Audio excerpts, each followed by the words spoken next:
दीपक झा इस वक्त मेरे साथ हैं। सनातन पे हम कल बातचीत कर चुके हैं और ये ऐसा मुद्दा है कि आने वाले वक्त में भी इसकी चर्चा होगी, क्योंकि दोनों ही पार्टियों का स्टैंड क्लियर है, वो उस पे सब खुल के बोल भी रहे हैं।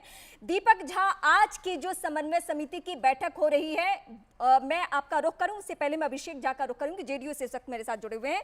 जेडीयू की तरफ से 2 दिन पहले ललन सिंह ये बयान देते हैं कि प्रधानमंत्री मटेरियल है नीतीश कुमार, लेकिन आज समन्वय समिति के मेंबर होने के नाते ललन सिंह नहीं पहुंचते हैं। इसके पीछे क्या वजह मानी जाए?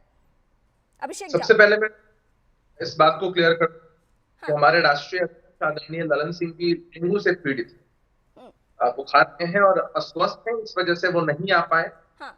पार्टी ने अपने रिप्रेजेंटेटिव के तौर पर आदरणीय संजय झा जी को भेजा और पार्टी की बातें वो बखूबी इस प्लेटफॉर्म पर रखे। दूसरी पार्टी का आधिकारिक स्टैंड ललन सिंह जी के बयान को तोड़ मरोड़ कर पेश किया जा रहा है। ललन सिंह जी ने कई मौकों, सुन लीजिए ना, कई मौकों पर मैं स्पष्ट करता हूं, कई बार कई मौकों पर कहा है कि नीतीश कुमार जी सूत्रधार है, उम्मीदवार नहीं। नीतीश कुमार जी ने कई बार कहा है कि उनकी कोई व्यक्तिगत महत्वाकांक्षा, ये बहस का विषय नहीं होना चाहिए, क्रिएट नहीं होना चाहिए। उनके बयान ललन सिंह का जेडीयू में क्या कद है, मेरे दर्शकों के सामने दोहराने की जरूरत नहीं है। अगर किसी नेता ने कह दिया होता, किसी विधायक ने कह दिया होता जेडीयू के, तो मैं इस बात पे चर्चा नहीं करती। लेकिन ललन सिंह कौन है? नीतीश कुमार के राइट हैंड माने जाते हैं मौजूदा वक्त में, उनको सिपा सलार की भूमिका में देखा जा। अगर वो इस बात को कह रहे हैं तो फिर इस पे क्यों नहीं चर्चा हो? और ये क्यों नहीं हम कहें कि राघव चड्ढा भी कह रहे हैं मतभेद है, मनभेद है, महत्वाकांक्षा है, और जब महत्वाकांक्षा शब्द का इस्तेमाल होता है तो प्रधानमंत्री पद का जिक्र होता है। हर कुछ भुलाकर गठबंधन के सभी घटक दलों ने तय किया है कि एक बड़े लक्ष्य की प्राप्ति के लिए हर किसी को सैक्रिफाइस करना।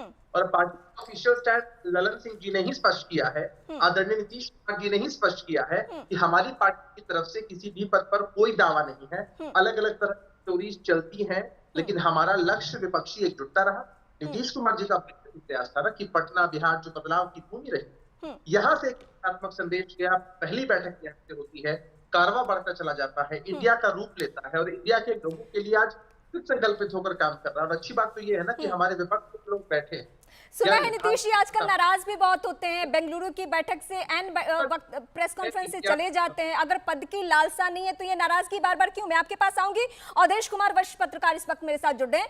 अवधेश जी, जो वाकई महागठबंधन की रूपरेखा है, जो सूरत है, जो दिखाने की कोशिश हो रही है, वही सच्चाई है या पर्दे के पीछे बहुत कुछ चल रहा है?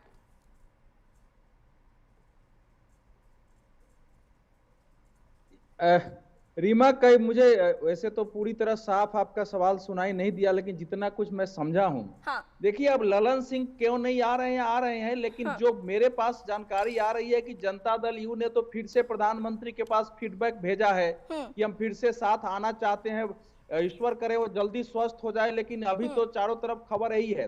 देखिए, इस समन्वय समिति की बैठक के पहले देश में 3 बातें साफ हो गई है। एक अभी हाँ। जो शिवम त्यागी जी बता रहे थे कि जिस ढंग से सनातन के विरुद्ध बयान आया है और बयान का फिर समर्थन हुआ है दूसरी पार्टियों के द्वारा, और डीएम के टीआर बालू जी ने जैसे भाषण दे दिया है कि हमने अपने क्षेत्र में 3 मंदिर गिरवाए, सरस्वती, लक्ष्मी और दुर्गा की, और उससे हमारा वोट बढ़ा है, उस पर आईएनडीआईए की किसी पार्टी ने खुल के अपना स्टैंड नहीं लिया। और यह देश जानना चाहता है कि इस पर स्टैंड क्या है। केवल यह कह देने कैसे कि सोच समझ के बयान देना है, उससे स्थिति क्लियर नहीं हो जाती है। अब धीरे धीरे 2024 का आम चुनाव बिल्कुल एक आइडियोलॉजिकल विभाजन पर, एक वैचारिक विभाजन की ओर बढ़ गई है। जो दूसरी स्थिति पैदा हुई कि प्रेसिडेंट ऑफ इंडिया की जगह प्रेसिडेंट और भारत लिखने पर कांग्रेस ने जिस ढंग से रिएक्ट किया और बाकी पार्टियों ने रिएक्ट किया, तो देश में सवाल उठ रहा है कि आखिर आईएनडीआईए को इंडिया से प्रेम क्यों है और भारत से प्रेम क्यों नहीं है। और यह सवाल अगर आज की बैठक में इसका उत्तर नहीं दिया जाता है इन दोनों सवालों का, तो फिर आईएनडीआईए के लिए समस्या पैदा होगी। यह देश दोनों सवाल, और तीसरी बात कुछ मसले पर है ये समन्वय समिति की बोलिए समन्वय समिति की बैठक के पहले, ठीक, हम पहले देख रहे हैं कि G20 का इतना बड़ा सम्मेलन हुआ, भारत ने इसमें सफलता प्राप्त की, पूरी दुनिया ने कहा, तो ये तो देश का विषय होता है। क्या आज की समन्वय बैठक में आईएनडीआईए देश का ध्यान रखते हुए कि इसमें यह भारत की विदेश नीति की सफलता हमारी है, उसका एक प्रस्ताव पारित करता है कि नहीं करता है?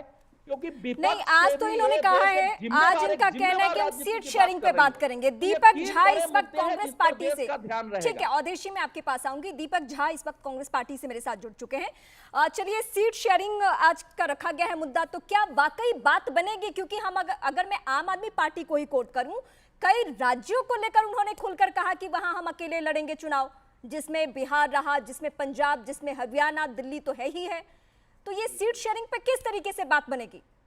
देखिए रीमा जी, सबसे पहले बात यह है कि सब लोगों ने स्पष्ट कर दिया है कि हम इंडिया की बात कर रहे हैं, हम देश की बात कर रहे हैं, हम भारत की बात कर रहे हैं। और जब इंडिया गठबंधन की बात आती है कि इंडिया कैसे लड़ेगा, उसी मुद्दे पे, चुनाव के मुद्दे पे ही मंथन हो रहा है।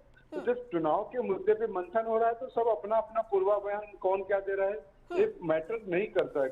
पार्टी के वो लोग बयान नहीं दे रहे हैं, अधिकृत लोग बयान नहीं दे रहे हैं कि अरविंद केजरीवाल बयान नहीं दे रहे हैं, कि राहुल गांधी जी बयान नहीं दे रहे हैं, कि नीतीश कुमार जी बयान नहीं दे रहे हैं। मैं आपके इस बात से इत्तेफाक रखती हूं कि अधिकृत लोग बयान ना दे या टॉप लीडरशिप बयान ना दे। टॉप लीडरशिप नहीं, टॉप लीडरशिप आके खारिज तो कर सकती है ना। सनातन के मुद्दे पे टॉप लीडरशिप ने कुछ कहा, चाहे वो कांग्रेस पार्टी हो या फिर आम आदमी पार्टी हो, कि स्टैंड क्या है? अगर दक्षिण के नेताओं ने, डीएमके के नेताओं ने अगर कुछ कहा, कुछ नहीं कहा गया।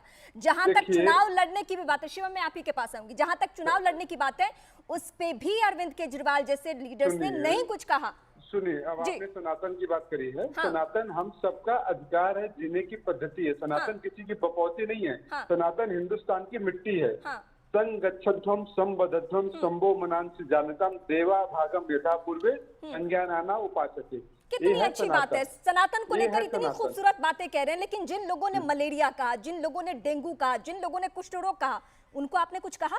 नहीं, उनके ऊपर आप कार्यवाही करिए, उनके ऊपर आप सवाल उठाइए। हमारी पार्टी ने उनसे किनारा कर लिया है। मोदी जी कार्रवाई कर सकते तो मोदी जी कार्रवाई करें ना।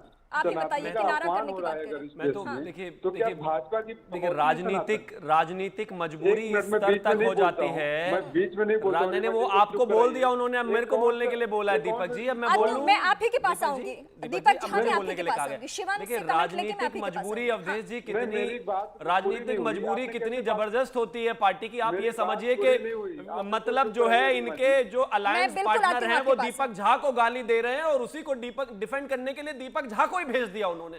कितनी परेशानी है। मतलब आप एक चीज सोचिए, उदयनिधि स्टालिन ने एक बयान दिया, उस पर केसी वेणुगोपाल ने कहा देखिए ऐसा है, हर किसी की अपनी आजादी है, फ्रीडम ऑफ एक्सप्रेशन है, फ्रीडम ऑफ स्पीच है। अब एक चीज बताइए, मेरा फ्रीडम ऑफ एक्सप्रेशन और स्पीच का मतलब यह है क्या कि मैं अजीज खान के धर्म को गाली देना शुरू कर दूं?